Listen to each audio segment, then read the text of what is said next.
Thank you for watching NTD Business. Coming up tonight, Tesla shares dip after the Investor Day event falls short on details. What were investors expecting? OpenAI is opening up access to its ChatGPT tool to third-party businesses, paving the way for the viral chatbot to be integrated into numerous apps and services. Will banning TikTok keep American user data from going to China? A new report says it might not be enough. The Senate votes to block a Biden rule for retirement investing. Two Democratic senators crossed party lines to vote with Republicans. We speak to an original co-sponsor of the bill.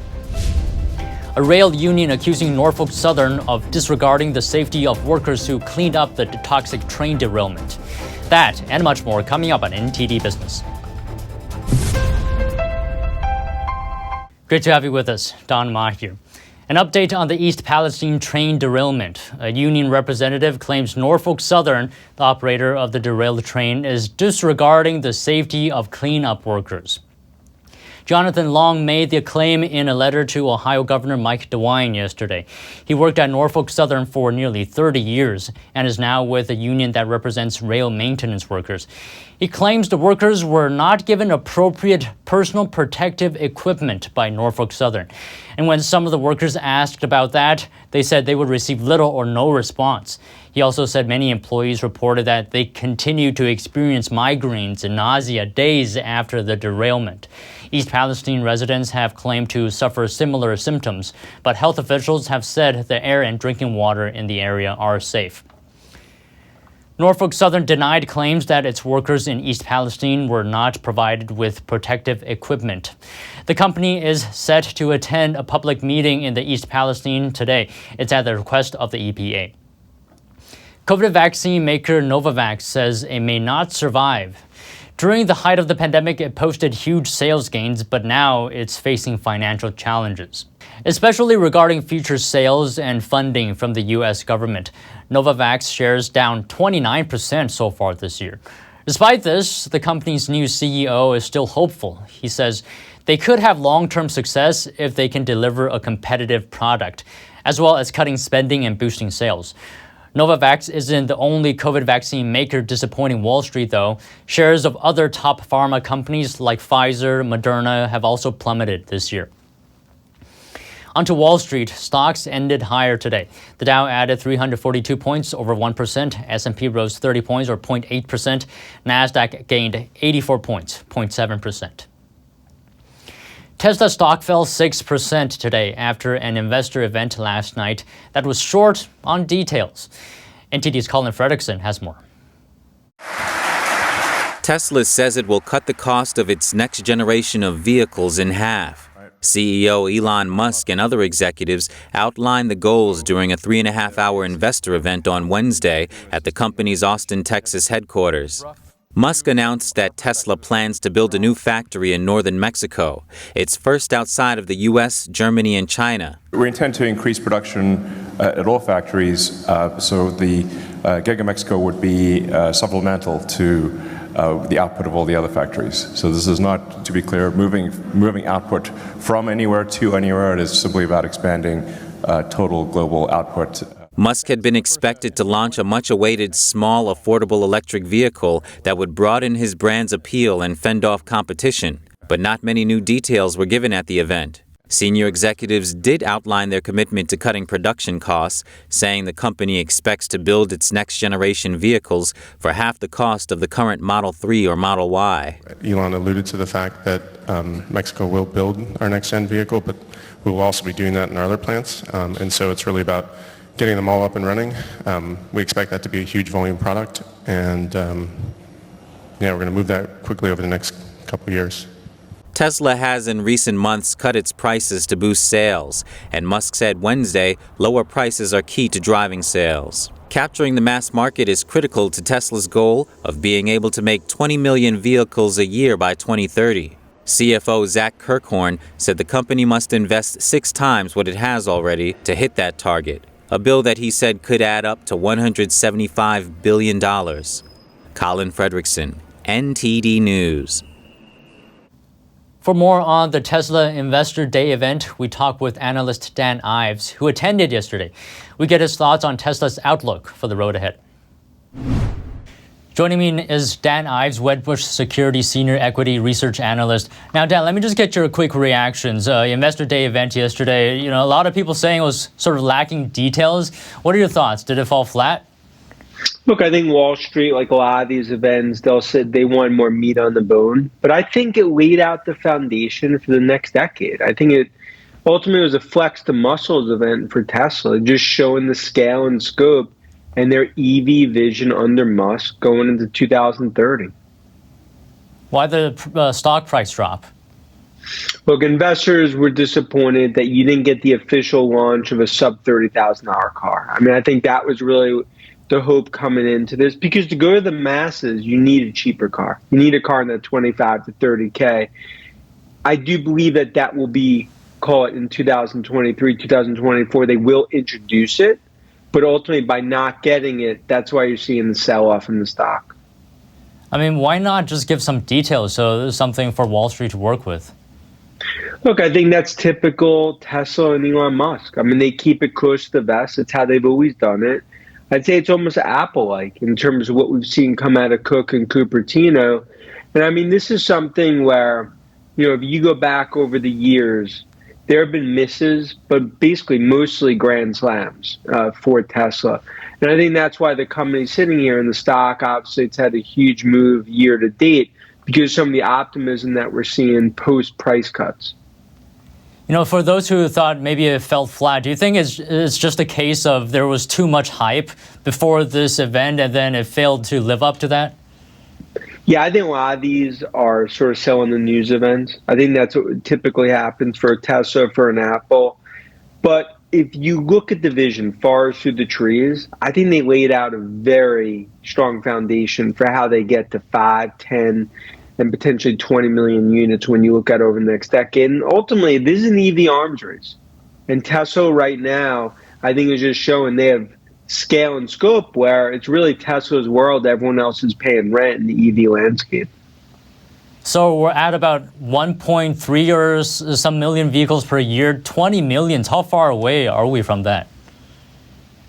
Yeah, look, that's clearly more of a lofty goal, as we look out into 2030. But if you look at automobiles as a percent in terms of EVs, we're still looking at low single digits in the US, Europe, high single digits, China, call it 11, 12%. So we are still in what I view as sort of the second inning of this EV green tidal wave playing out, with Tesla really leading it.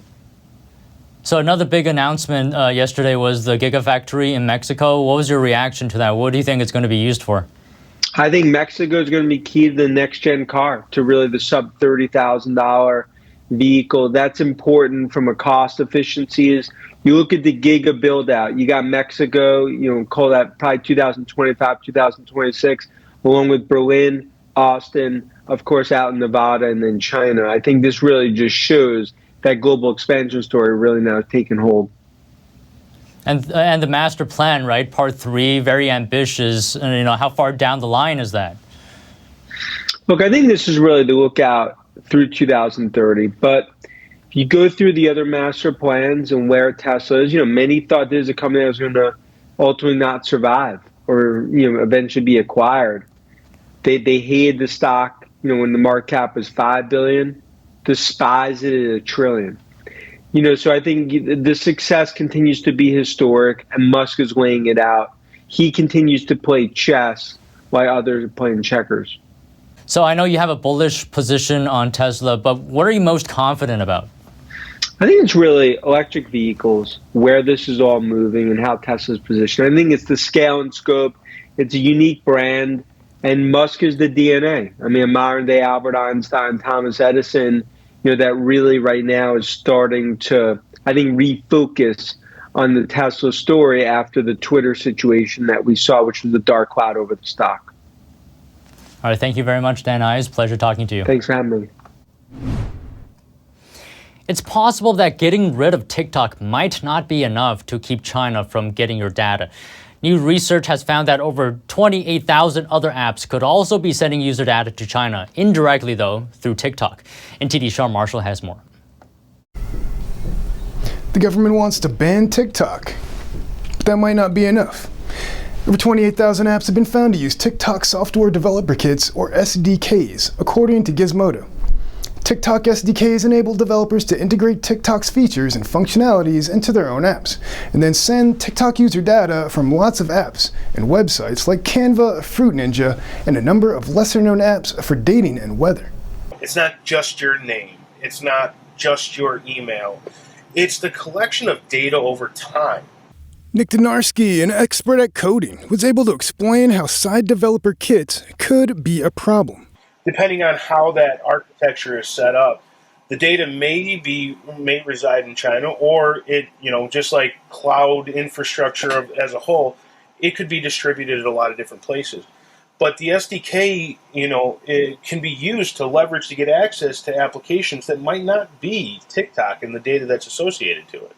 I asked Donarski if the government should be banning all apps that use TikTok's SDK. So I don't necessarily think that the government needs to ban all of these 28,000 applications, but by banning TikTok or banning TikTok's SDK for code integration for those other applications, they can still maintain control over, what type of information is actually leaving and going to that infrastructure. Some apps use TikTok's SDK for functions like ads within TikTok, logging in, and sharing videos from the app. A 2022 Gizmodo investigation found that Facebook, Twitter, YouTube, Gmail, Snapchat, and other apps expose Americans' data to the same threats as TikTok because they all partner with Chinese advertising technology companies. Sean Marshall, NTD News. And the floodgates are open. OpenAI is now letting businesses use ChatGPT tech in their own apps and services. So be prepared to see smart AI chatbots everywhere. And in today's special report, we talked to a number of companies to get a sense of how ChatGPT is being used now in their business. ChatGPT is an intelligent computer program that can talk to you, can answer your questions, tell you stories, and even write songs, all in a matter of seconds. Companies that have started integrating this tech include Snapchat, Shopify, and Instacart. In addition to making it public, it's also upgraded the technology. The latest version is much faster and 90% cheaper. OpenAI is giving businesses dedicated server capacity as well, so when a lot of people are using their chatbot, it won't crash their system. Soon, you'll be able to search for things like, what's a healthy lunch for my kids on the Instacart app. Instacart has integrated its product data from over 75,000 store locations with ChatGPT to find that healthy lunch for your kid. We spoke to a firm that's using ChatGPT called inkforall.com. Ink is an all-in-one AI content marketing platform. It uses AI to help you do things like write, generate images, and optimizing your position in Google search. Co-founder Alex de Ritter says he started using OpenAI's tech right after its announcement. At inkforall.com, we basically build a model on top of ChatGPT. So ChatGPT is what you would call a foundational model. What they do is they try to train it on a wide variety of general knowledge. But when it comes to marketing content, specifically content about your specific audience and purpose and intended customer, we add an additional trained model layer on top of ChatGPT that can help marketers and businesses optimize their content specifically for their audience so that they can have superior marketing outcomes. Another firm that uses ChatGPT tech is UMaker, an AI firm that helps students with writing. UMaker actually uses many different AI engines, and OpenAI is one of them. On top of that engine, as it relates to our particular use case, we have a number of different features. So in our case, for example, we'll have like a plagiarism checker, a citation tool, and a CV builder, an interview platform, all for students. And so you can use the engine in whichever way you see is best for your customers. Another firm that plans on using ChatGPT is Staffy. It provides remote staffing services to law firms. Staffy COO Demetrio Rico says they're building a program that's going to replace gathering info and evaluating clients' legal situations. Customers that want to hire a law firm will be able to interact with a digital AI, visual digital AI, and some of the answers to the questions that our clients will have will come from ChatGPT. So it'll be a mixture of ChatGPT as well as our own data set. And one more firm that we talked to that's integrating ChatGPT is an AI company called Million Ways. Million Ways is an AI program that can read, understand, and intelligently react to human emotions. CFO Dan Miner says they're combining its own program with ChatGPT to create a program that gives responses with emotion. Let's make the assumption that, I am speaking to an AI and said, I'm feeling depressed, and I'm looking for resources or solutions. ChatGPT can come back with a set of things that people can do when they're depressed. And what we can do is we can feed ChatGPT with additional insights or information on how that person is feeling without them even saying that. Because we're able to parse their own natural language to understand, what is their emotional state? And we can say to ChatGPT, I'm not feeling happy today. And so I'd be looking for opportunities so that I can feel better. People can have a fluid conversation with the AI program. Users can speak into the microphone and the program will respond with text. Miner says they're currently working on creating an audio response. Moving on. The Senate Wednesday voted in favor of blocking a Department of Labor rule. The rule allows retirement investment managers to consider ESG. Stands for Environmental, Social, and Governance. The Labor Department rule covers plans that collectively invest $12 trillion on behalf of 150 million Americans.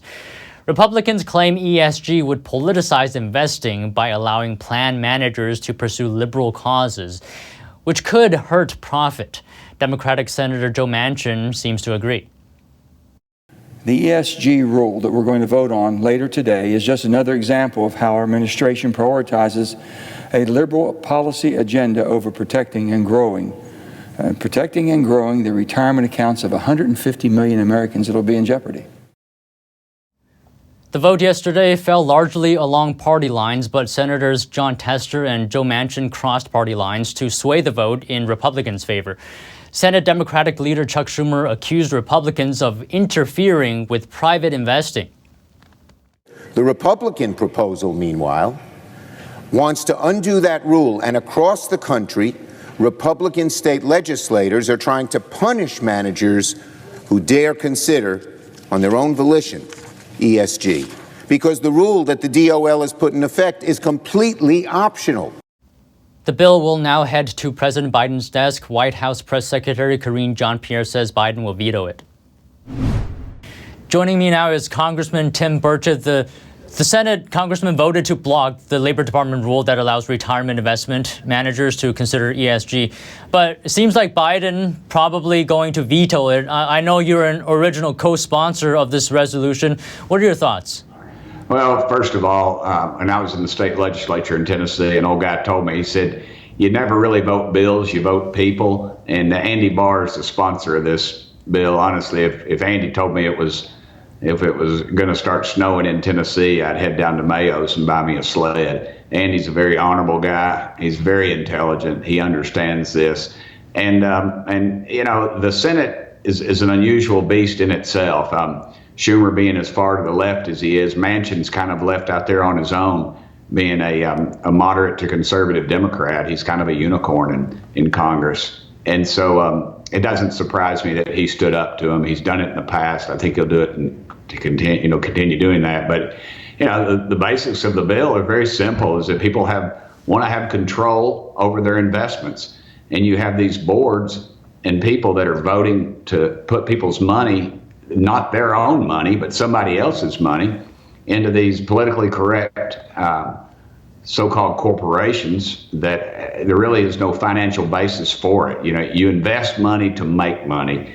And if you want to change the world with your money, let the individuals do that, but don't penalize the good people of Tennessee for that you want to do that with your money. And that'd be fine. And that's a very American thing. It's clear. Every chart I've seen shows that these investments are not financially based. There again, the president's going to veto it because the government wants control. They want to control the message, and that's what we're seeing. And I'd like to get your reaction on something. Press Secretary Karine Jean-Pierre said before the Senate vote that this resolution is anti-free market, that it forces a certain ideology. What's your response? No, as a matter of fact, it does the exact opposite. That's their spin. You know, she would be a great Saturday Night Live skit. Let the American people decide. You know, my mom and daddy were Depression era people, and Daddy fought in the Second World War. My mama flew an airplane during the war, and she could manage her dollars a whole lot better than Washington D.C. could. So, in your view, can retirement investment managers focus on ESG factors and at the same time put profit first? Are these mutually exclusive? Well, I think they can do that. It's just allow people that choice. They've injected that in that they have to consider it. And all this bill does say they don't have to consider it. If you want to put your money down a rat hole, then go ahead and do it. People do it every day. But don't force the good people of Tennessee to do that. And that's exactly what their intention was and what it did. And it cost people in the golden years of their lives millions upon millions of dollars. And if I may just play the devil's advocate for just a bit, if America is on this green transition, isn't there some profit to be seen, at least in the E part of ESG? I believe so. I believe capitalism is the answer. 85% of our waste stream is compostable. We could turn that into a soil additive. Yet, you know, there are rules and regulations that are restricting that, and I'm actually looking at on a bipartisan manner to address that situation. Absolutely, capitalism is the answer to the environment. We know we got to plant more trees. Well, it's a profit-making industry, and let's help promote that. Let's not promote the government. Let's not put restrictions on things that drive small businesses out of it, and then only thing left are the multinational, multi-billion-dollar corporations and government that can do these things. So yeah, I do believe the environment, especially, it could be a cash cow for somebody, and it could employ a lot of people. Thank you so much, Congressman, for coming on. It was such a pleasure speaking to you.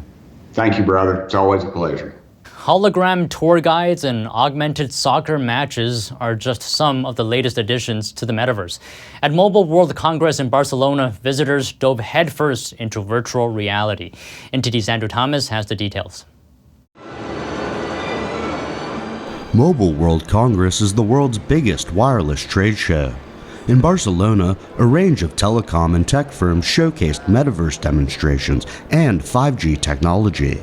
What's been interesting at Mobile World Congress is how some of the services that are being shown off are now starting to leverage those 5G networks. And one of the more interesting ones, of course, is the much vaunted Metaverse. And I think that for the Metaverse to achieve a lot of its potential, we need strong, good quality 5G networks. Telecommunications company Ericsson presented a range of 5G applications, including augmented reality holograms. This is more of like a concept that we want to show people so they get an idea of what we want the metaverse in the future to look like. Because right now we have hardware that's only capable of producing outdated, cartoony looking graphics. And once consumers want to try out the metaverse, they get disappointed by it because they expect to see realistic looking graphics instead. Software firm Amdocs showed off a range of wireless demonstrations. This augmented reality soccer match experience displays useful data over the headset wearer's field of view. There's such a spectrum of use cases in the business world. So I think as we build them, as we bring out new companies and try out, augmented reality glasses like we see in the background here, where you're overlaying, real life with all sorts of digital information, we see some real life use cases coming to be. Mobile World Congress is also providing a glimpse into the future with 6G. Japanese mobile phone operator NTT Docomo presented its human augmentation motion sharing platform. A robot replicates a person's movements almost instantly. 6G network will be improved more in terms of the data rate, very high speed, and also a very low latency. If so, our network can behave as a human nerves. Mobile World Congress opened at the Fira Gran Via Exhibition Center in Barcelona on February 27th. The 4-day event ended today. Andrew Thomas, NTD News. And that's all today from the NTD Business team and myself, Don Ma. Thanks for watching. We'll see you tomorrow.